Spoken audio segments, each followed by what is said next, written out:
नमस्कार प्रिय मित्रों, स्वागत है आपका मेरे YouTube चैनल एस्ट्रो तेज पर। हम इस सीरीज़ में जेमस्टोन्स की बात कर रहे हैं और किस लगन अनुसार और किस राशि अनुसार आप कौन से जेमस्टोन्स पहन सकते हैं, इसकी हम चर्चा कर रहे हैं। लगन और राशि में फ़र्क मैं आपको समझा देता हूं कि जब हम पैदा होते हैं, जो हमारा राइजिंग साइन होता है वह लगन होता है और चंद्रमा हमारा जिस भी राशि में बैठा होगा उसे हम राशि देंगे। मान लीजिए आपका वृश्चिक लग्न है और चंद्रमा यहाँ बैठा है, तो हम कहेंगे कि आपकी कुंभ राशि है परंतु लग्न वृश्चिक है। तो आज की श्रृंखला में हम वृश्चिक लग्न और वृश्चिक राशि अगर दोनों ही सेम हैं तो यह आप पर एप्लीकेबल होता है। अगर आपको नहीं पता है तो आप पता कर सकते हैं कमेंट बॉक्स में, तो मैं आपको बता दूंगा कि आपकी राशि और लग्न क्या है। अगर आप समझते हैं इस बात को तो आप अपनी कुंडली से समझ सकते हैं। तो वृश्चिक लग्न वालों के लिए कौन से जेमस्टोन्स लकी रहेंगे, कौन से जेमस्टोन्स उन्हें नहीं पहनने हैं, यह सीरीज़ इसलिए भी हमने शुरू की है क्योंकि मोस्टली काफ़ी जातक मैंने देखे और जो कुछ जेमस्टोन्स पहनते हैं पर लगन अनुसार वो जेमस्टोन्स ठीक नहीं होते। इनकी भी रिकमेंडेशन कुछ सूत्र के अनुसार ही बताई जाती है और कुंडली देखकर ही जेम स्टोन्स रिकमेंड किए जाते हैं। ऐसे ही कोई भी जेम स्टोन्स हम नहीं पहन सकते और ऐसे हमें पहनना भी नहीं चाहिए। जस्ट हमने कहीं देखा कि उसको जेम स्टोन्स को पहनने से आपको ये फ़ायदा हो जाएगा या वैसा फ़ायदा हो जाएगा, इनको हमें इग्नोर करना है इन सभी बातों को। और किस प्रिंसिपल पे हम जेम स्टोन्स रिकमेंड करते हैं उसकी हम चर्चा करेंगे। मैं आगे बढ़ूं इससे पहले अगर आपने चैनल को सब्सक्राइब नहीं किया है तो आप चैनल को सब्सक्राइब करें, शेयर करें, ताकि और भी जातक इस विषय का लाभ उठा सके। जैसा कि मैंने बताया 8 नंबर वृश्चिक लग्न है और जो उसके अधिपति बनते हैं वह बनते हैं मंगल। मंगल का आपके जीवन में सबसे ज़्यादा महत्व रहेगा क्योंकि यहाँ पर 8 नंबर राशि जो कि वृश्चिक राशि है वह मंगल के आधिपत्य में है और मंगल के आधिपत्य में होने की वजह से मंगल का इम्पॉर्टेंस आपकी लाइफ में बढ़ जाता है। अब यहाँ पर हम सबसे पहले अगर कोई जेमस्टोन सजेस्ट करेंगे तो वो हम मंगल का करेंगे। क्यों करेंगे? जैसा कि मैंने अपनी पिछली वीडियोस में भी बताया है, लग्न जब तक आप स्वस्थ, ये हमारे स्वास्थ्य लाभ का है, ये हमारे वर्चस्व का है, ये हमारी डिसीजन मेकिंग का भी है। तो अगर आपका लग्न मतलब आप आरोग्य नहीं होगा या आप हेल्दी नहीं होंगे, आपका स्वास्थ्य अच्छा नहीं होगा, तो बाकी कुंडली के कोई भी भाव कितना भी मजबूत हो उसका कोई मतलब नहीं रह जाता। तो सबसे पहले आप रेड कोरल, अगर आपको कोई जेमस्टोन पहनना है तो आप रेड कोरल धारण कीजिए। रेड कोरल आपको बहुत अच्छा फ़ायदा देगा। इसको मूंगा भी कहते हैं, रेड कोरल भी कहते हैं। तो आप सबसे पहले अगर कोई जेमस्टोन्स पहनना चाहते हैं या आपको रिकमेंड किया जाता है तो वह स्टोन होगा रेड कोरल। सेकंड जेमस्टोन्स की जो मैं बात करूंगा, सेकंड जेमस्टोन में हमेशा 9th लॉर्ड का सजेस्ट करता हूं क्योंकि लक हमारे जीवन में बहुत महत्वपूर्ण भाग है। अगर लक हमारे फेवर में होता है तो माइलस्टोन्स अचीव हम आराम से कर सकते हैं।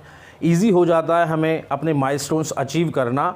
मैं यह तो नहीं कहता कि यह अपने परिश्रम को रिप्लेस कर सकता है, आपका एफर्ट्स को रिप्लेस कर सकता है, पर लक का डेफिनेटली जीवन में बहुत बड़ा रोल होता है। कुछ लोग बहुत ईजिली अपने माइलस्टोन्स अचीव कर लेते हैं और कुछ लोग रेगुलर एफर्ट्स करने के बाद भी वो माइलस्टोन्स नहीं अचीव कर पाते जो वह डिज़र्व करते हैं। और हमेशा उनको इसी बात की परेशानी होती है कि हम यह क्यों नहीं कर सके, जबकि हमारा पोटेंशियल कॉम्पिटिटर से काफ़ी अच्छा था। ऐसा इन जनरल आप देखते भी होंगे और आपने महसूस भी किया होगा। तो अगर लक भाव आपका मजबूत है तो आप इजीली अपने टारगेट्स अचीव कर सकते हैं। तो लक भाव को इम्प्रूव करने के लिए हम कुंडली में 9th हाउस के लॉर्ड का जेमस्टोन रिकमेंड करते हैं। यहाँ पर इस लगन वाले लोग जातकों के लिए यह बनता है चंद्रमा का हाउस। 4 नंबर यहाँ लिखा हुआ है और चंद्रमा का जो रत्न है वह है मोती। तो पर्ल आप यहाँ धारण कर सकते हैं अपने लक को इम्प्रूव करने के लिए।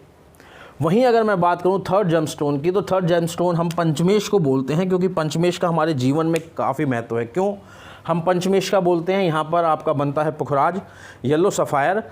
क्यों मैं ऐसा कह रहा हूँ कि पंचमेश भी हमारे जीवन में बहुत महत्व है और ज्योतिष के अंदर त्रिकोण भाव के मालिकों को हमेशा शुभता में रखा गया है। यह हमेशा आपको शुभ प्रभाव देने वाले कहे गए हैं।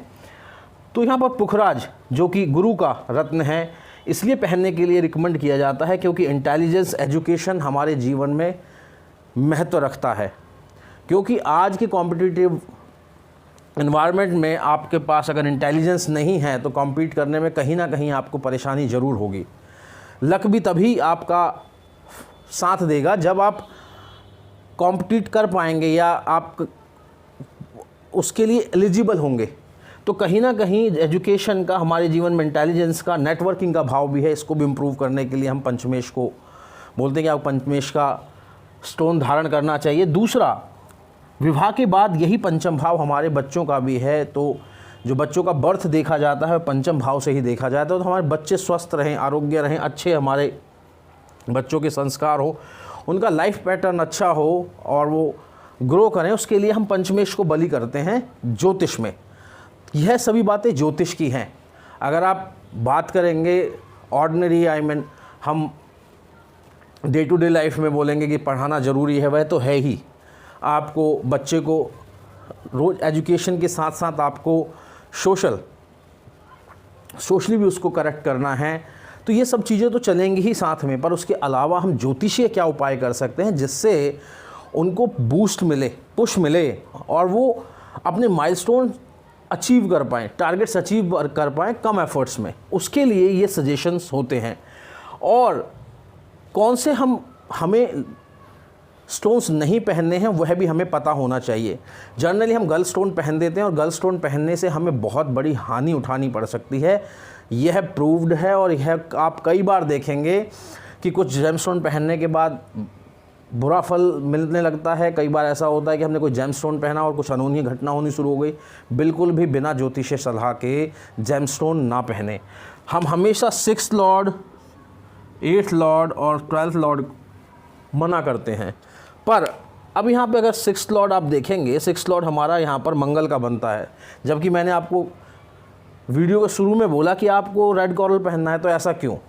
लग्नेश, पंचमेश और नवमेश अगर षष्ठेश, अष्टमेश और द्वादशेश बनते हैं तो हम उनका पहन सकते हैं, लेकिन हम तभी पहनेंगे, इसके लिए हम इवैल्यूएशन कर लेंगे मंगल का कि मंगल आपका कौन से भाव में बैठा है या कौन से भाव में नहीं बैठा। उसकी इवैल्यूएशन के साथ ही हम मूंगा को रिकमेंड करेंगे। अगर यहाँ पर कोई ऐसा प्लैनेट है जो केंद्र और त्रिकोण का मालिक बनता है तो बिना पूछे उसको पहन सकते हैं। उसमें प्लेसमेंट की इतनी ज़्यादा हम नहीं देखते, क्योंकि प्लेसमेंट अगर वो केंद्र और त्रिकोण का है तो डेफिनेटली योग कारक हो गया। लेकिन यहाँ पर अगर हम बात करें तो केंद्र सिर्फ केंद्र का है, त्रिकोण अगर बात करें तो 6th हाउस का है। 6th हाउस बहुत अच्छा हम नहीं मानते, कहीं ना कहीं रोग को रिप्रेजेंट करता है लाइफ में, कहीं ना कहीं हमारे ऋण को रिप्रेजेंट करता है। तो हम कहेंगे कि इसका स्टोन नहीं पहनना चाहिए। किस केस में? ओनली इस केस में यहाँ पर हम रिकमेंड करेंगे। 8th हाउस यहाँ पर बन जाता है पन्ना, बुध का रत्न है, नहीं पहनना है हमें। वहीं पर 12th हाउस का लॉर्ड बन जाता है शुक्र, जो कि डायमंड या ओपल आपको बिल्कुल नहीं पहनना है। और वहीं यहाँ पर शनि का रत्न भी नहीं पहनना है। और यहाँ पर अगर हम देखेंगे शुक्र भी मार्केस है, 7th लॉर्ड का भी हम नहीं पहनेंगे। यहाँ पर बृहस्पति आपके मारक बनते हैं, लेकिन क्योंकि पंचमेश है इसीलिए पुखराज हम पहन सकते हैं। तो आप समझ गए होंगे कि इस लग्न के लिए कौन कौन से रत्न, जेमस्टोन्स आप धारण कर सकते हैं। इन्हें धारण कीजिए, डेफिनेटली आपको फ़र्क पता चलेगा जब आप इसे धारण करेंगे। विदिन 3 मंथ्स आप देखेंगे कि आपके डे टू डे लाइफ में कुछ चेंजेस होने लगे हैं। आपके थिंकिंग पैटर्न में, आपके डिसीजन मेकिंग पैटर्न में चेंजेस आने लगे हैं। वही चेंजेस, छोटे छोटे जो डिसीजन मेकिंग है उसका भी एक बहुत बड़ा इम्पैक्ट होता है एक लॉन्ग ड्यूरेशन में। यहाँ पर दशमेश का पहन सकते हैं अगर आप चाहेंगे उसकी स्थिति को देखकर, क्योंकि यहाँ पर दशमेश बनता है आपका सूर्य। रूबी हम पहन सकते हैं, लेकिन उसको भी ज्योतिष सलाह के बाद। तो 3 कौन कौन से हम पहन सकते हैं gemstones? Red coral, yellow sapphire and pearl जो हमें नहीं पहनने हैं, एमरल्ड, ओपल, डायमंड और रूबी को हम डिसाइड कर सकते हैं। अगर आपको कर्म भाव को मजबूत करना है, अगर आपको जॉब के अंदर प्रबलता लानी है या जॉब चेंज करने का सोच रहे हैं या अच्छी जॉब लेने का सोच रहे हैं, तो 10th हाउस को मजबूत करना ज़रूरी होता है। इस विषय को कवर करेंगे हम। आप चैनल को सब्सक्राइब करें। हम आपको आने वाले वीडियोस में कलर पैटर्न भी बताएंगे, कौन से कलर को फॉलो करें आप अपने लगन अनुसार। तो अगर आपने चैनल को सब्सक्राइब नहीं किया है तो ज़रूर करें और आगे भी शेयर करें ताकि और भी जातक इस सजेशन का लाभ उठा सकें। और हमारा प्रयास भी यही है कि सभी जातक इसका फ़ायदा उठा सकें। आज के लिए इतना ही। नमस्कार।